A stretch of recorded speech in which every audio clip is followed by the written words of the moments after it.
Assalamu алейкум туғандар, қандайсыздар? Назарыңыздарда қайрадан эле базары жоқ каналы.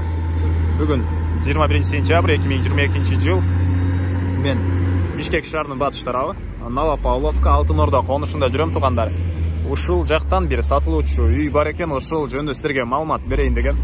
Биринчи болуп үйүбүзгө барган жолду түшүндүрөйүн. Мен турган жер туғандар Алтын Ордого кеткен негизги көчө жана Фрунзе көчөсүнүн кесилишинде турам. Сатылуучу үйүбүз ушул жерден түз түндүктү карай барганда жайгашкан.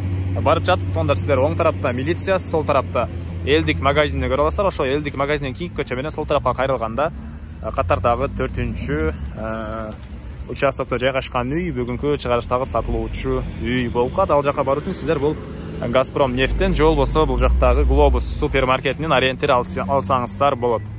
Анан бул жерге чейин Бишкек шаарынан көптөгөн маршруткалар келет туғандар. Жана Бишкек шаарынын бурч-бурчтарына сиздер ушул эле жерден маршруткалар менен барсаңыздар болот. Анан так туғандар. Мектепке бул жака келет балдарыңыздар, бул ушул жол жака, чоң трасса жака. Үйүбүзгө чейин 199 маршрутка менен сиздер бара аласыздар. Мына ушундай туғандар. Анда эмесе мен сатылуучуга карай жол алдым. Сиздер лайктан басып, өз оюңуздарды комментарийге жазып туруңуздар. Мынакей туғандар, келүү жолун көргөзгөнчө бүгүнкү чыгарышта сатылуучу үйгө да жетип келип калдым. Бул мынакей көчө тарабы туғандар. Чыгыш чек арасы бул кошунанын кара пескоблок заборуна чейин.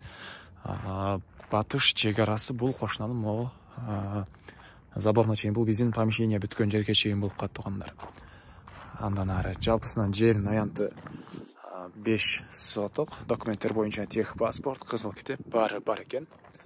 Анан окей, бул жерден 199 маршрутка өтөт туғандар. Чоң Гоголя көчөсүнө туғандар жакын эле. Гоголя көчөсүнөн батышты карай басканда катардагы 4-чү участокто биздин сатылуучу үйүбүз жайгашкан туғандар. Свет бар, көрүп турасыздар. Суу бар туғандар. Отопление көмүр жана электр энергиясы менен үйдү жылытат экен. Паровой отопление. Мектептер боюнча айтсак туғандар, жанагы чоң трассанын жээгинде мектептер жайгашкан, садик бар. Бул жактан Кудайберген базарына деле чоң профсоюзный көчөсү менен барсаңыздар жакын эле болуп калат. Энкеология базары жакын, Киркамстром жана Дордой моторс деле анча деле алыс эмес туғандар. Андан ары бул мынакей короосунун көрүнүшү. Алды тарабы көрүп тургансыздар стяжка болгон, өйдө тарабы мондай навес, поликарбонат менен болгон навес туғандар. Чыгыш тарапта кошуна менен болгон чек ара пескоблок менен тосулуптур. Тегеренте негизинен үйүздө забор кылынган чек аралары. Анан бул жакта узун туурасы 11ге 13 болгон үй мансард тибинде салынган туғандар. Толук түрдө кирпич, сейсмопояс, колонна баары куюлуптур. Толук түрдө бушкан кирпич менен салынган туғандар. Андан ары бүтүрүлгөн жылы 2016. 2016 жылы бүтүрүлгөн үй туғандар. Жаңы эле үй экен. Андан ары көрүп турасыздар, пластик терезелер орнотулуп, ар бир терезеге көрүп турганыңыздай темирден болгон решеткалар орнотулган. Мына ушундай. Жана бул жакта времянка, буга чейин квартирант киргизген экен, азыркы учурда киргизбейт. Жана ал жакта төрүндө отоплениянын котелу жайгашкан бөлмө бар.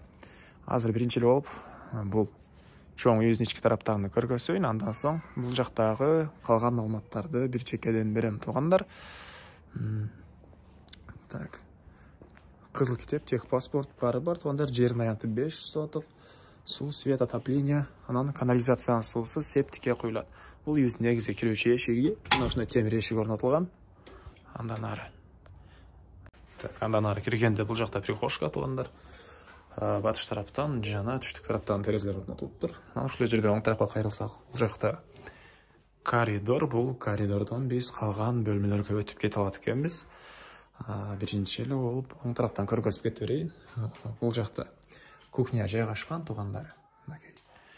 Көрүп турганыңыздардай кухня мебелдер орнотулган, ички тараптан раковина орнотулуп, суу чыгарылыптыр. Жана чыгыш тараптан пластик терезе орнотулган. Ар бир бөлмөдө отоплениянын батареялары бар. Кышкысын жылуу дейт туғандар. Анан бул душевой кабина убактылуу эле турат дейт, аны чыгарып салабыз дейт туғандар. Иштебейт. Жана бул жактан чыккан раковинанын суусу Арестон жылытып берет экен. Андан ары кайра коридорго чыгып, кийинки бөлмөнү көргөзөйүн. Бул жакта зал. Мынакей. Көрүп турганыңыздардай дуалдар обой. Пол жыгачтан болгон пол, чыгыш тараптан пластик терезелер орнотулган туугандар. Ушундай көрүнүштү.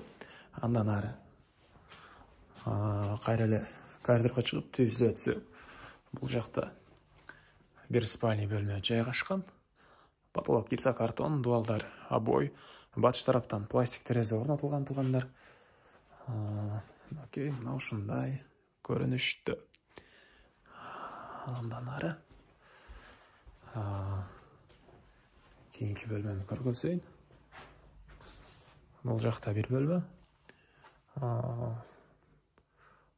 Потолок пластик, батыш тараптан пластик терезе орнотулган, дуалдар шпаклевка туугандар.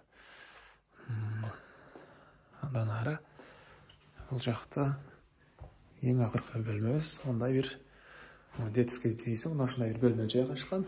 Мынакей түштүктөн жана батыштан терезелер орнотулуптур, потолок пластик экен.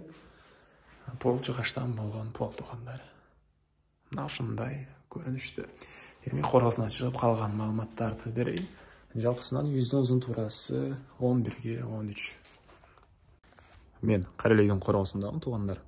Киргенде эле оң тарапта бул жакта септик жайгаштыр. Анан бул жакта времянка туугандар. Аларды эле көргөзүп кетейин бир жекеден.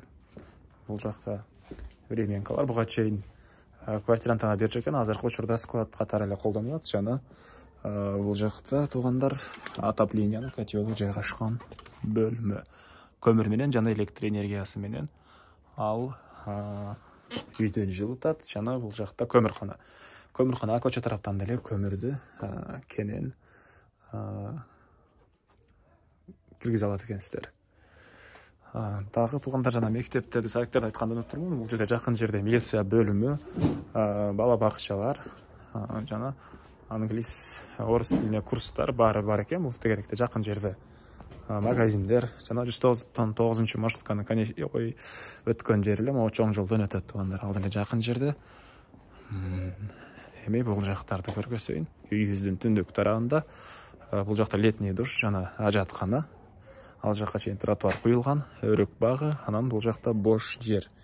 Негизи боюнча үй ээси бул жакка бир чоң помещение салайын деген ой болгон экен, швейный цех үчүн. Анан сиздер келсеңиздер, калсаңыздар жер жемиш, каласаңыздар бак, каласаңыздар помещение салсаңыздар болгодай көрүнөт. Кенен ушундай бош жер бар үйүбүздүн түндүк тарабында. Эми айтылбаган эмне маалымат калды? Айтылбаган бир эле баасы калды окшойт. Бул үйүбүздүн баасы $51,000 сурап атыптыр үй ээлери. Дагы сүйлөшүү болот. Ээсинин номерин экранга калтырам. Ээси тел деп турат туугандар.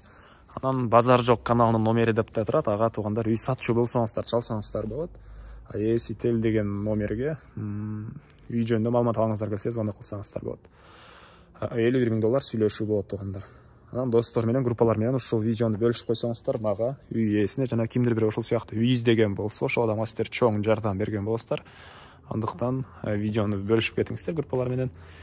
Анда эмесе мен сиздер менен коштошом. Кийинки чыгышка чейин саламатта калыңыздар.